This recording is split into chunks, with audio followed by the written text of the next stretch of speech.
हमारे सभी सारे हिंदू भाई, आज हम आप लोगों के बीच एक सीरीज लाए हैं गीता का सार।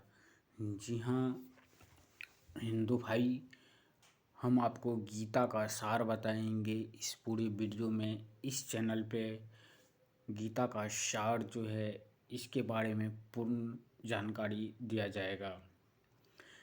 चलिए स्टार्ट करते हैं दोस्तों।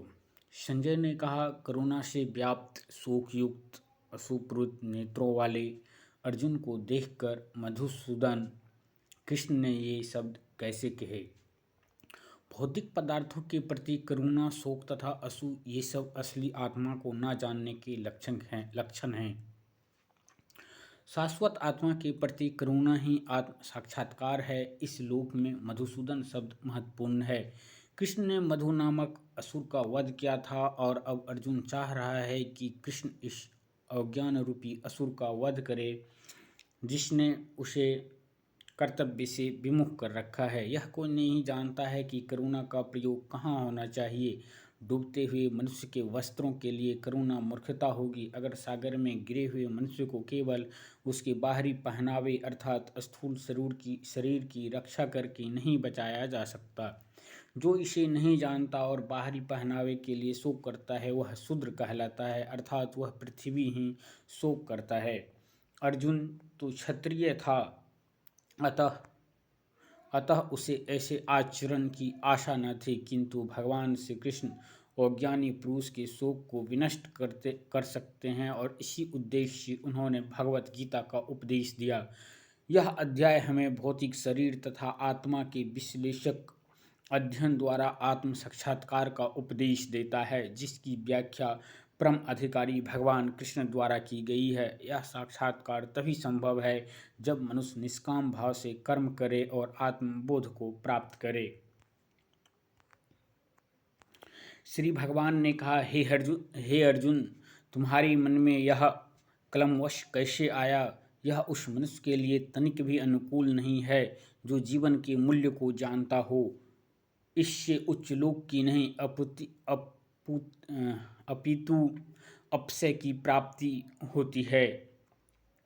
श्री कृष्ण तथा भगवान अभिन्न हैं, इसीलिए कृष्ण को संपूर्ण गीता में भगवान ही कहा गया है। भगवान परम सत्य की प्रकाष्ठा है। परम सत्य का बोध ज्ञान की तीन अवस्थाओं में होता है, ब्रह्मा या निर्विशेष सर्वव्यापी चेतना, परम आत्मा या भगवान का अंतर्यामी रूप जो समस्त जीवों के हृदय में है, तथा भगवान श्री कृष्ण। भगवद गीता परम सत्य की यह धारणा इस प्रकार बताई गई है। परम सत्य का ज्ञाता परम सत्य का अनुभव ज्ञान की तीन अवस्थाओं में करता है और ये सब अवस्थाएं एक रूप है। ये ब्रह्मा, परमात्मा तथा भगवान के रूप में व्यक्त की जाती है। इन तीन पक्षों को सूर्य के दृष्टांत द्वारा समझाया जा सकता है, क्योंकि उसके भी तीन भिन्न भिन्न पक्ष होते हैं, यथा धूप, सूर्य की सतह तथा सूर्यलोक स्वयं। जो सूर्य के प्रकाश का अध्ययन करता है वह नौसिखिया है। जो सूर्य की सतह को समझता है वह कुछ आगे बढ़ा हुआ होता है, और जो सूर्य लोक में प्रवेश कर सकता है वह उच्चतम ज्ञानी है। जो नौसिखिया सूर्य प्रकाश की उसकी विश्वव्याप्ति तथा उसकी निर्विशेष प्रकृति के अखंड तेज के ज्ञान से ही संतुष्ट हो जाता है, वह उस व्यक्ति के समान है जो परम सत्य के ब्रह्मा रूप को भी समझ सकता है। जो व्यक्ति कुछ अधिक जानकार है वह सूर्य के गोले के विषय में जान सकता है, जिसकी तुलना परम सत्य के परमात्मा स्वरूप से की जाती है। जो व्यक्ति सूर्यलोक के अंतर में प्रवेश कर सकता है उसकी तुलना उससे की जाती है जो परम सत्य के साक्षात के रूप की अनुभूति प्राप्त करता है। अतः जिन भक्तों ने परम सत्य के भगवान स्वरूप का साक्षात्कार किया है वे सर्वोच्च अध्यात्मवादी है।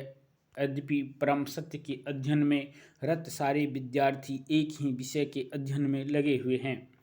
सूर्य का प्रकाश, सूर्य का गोला तथा सूर्यलोक की भीतरी बातें, इन तीनों को एक दूसरे से विलग नहीं किया जा सकता।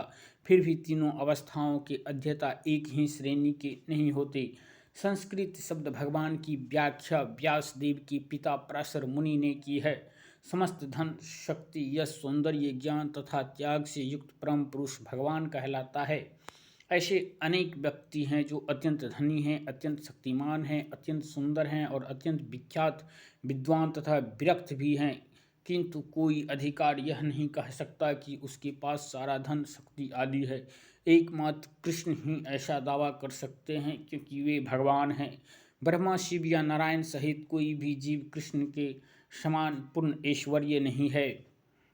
अतः ब्रह्मा संहिता में स्वयं ब्रह्मा जी का निर्णय है कि कृष्ण स्वयं भगवान हैं, ना तो कोई उनके तुल्य है, ना उनसे बढ़कर है। वे आदि स्वामी या भगवान हैं, गोविंद रूप में जाने जाते हैं और समस्त कारणों के परम कारण हैं। ऐसे अनेक पुरुष हैं जो भगवान के गुणों से युक्त हैं, किंतु कृष्ण परम हैं, क्योंकि उनसे बढ़कर कोई नहीं है। वे परम पुरुष हैं और उनका शरीर सच्चिदानंदमय है। वे आदि भगवान गोविंद हैं और समस्त कारणों के कारण हैं। भागवत में भी भगवान के नाना अवतारों की सूची है, किंतु कृष्ण को आदि भगवान बताया गया है, जिनके अनेक अवतार अथवा स्तर ईश्वर विस्तार हैं करते हैं। यहाँ पर वर्णित सारे अवतारों की सूचियाँ या तो भगवान की अंश कलाओं अथवा पुण्य कलाओं की है, किंतु कृष्ण तो स्वयं भगवान है। अतः कृष्ण आदि भगवान परम सत्य परमात्मा तथा निर्विशेष ब्रह्मा दोनों के उद्गम हैं। भगवान की उपस्थिति में अर्जुन द्वारा स्वजनों के लिए शोक प्राप्त करना सर्वथा अशोभनीय है। अतः कृष्ण ने कुंतः शब्द से अपना आश्चर्य व्यक्त किया है। आर्य जैसी सभ्य जाति के किसी व्यक्ति से ऐसी मिलनता की ना उम्मीद की जाती। आर्य शब्द उन व्यक्तियों पर लागू होता है जो जीवन के मूल्य को जानते हैं और जिनकी सभ्यता आत्म साक्षात्कार पर निर्भर करती है।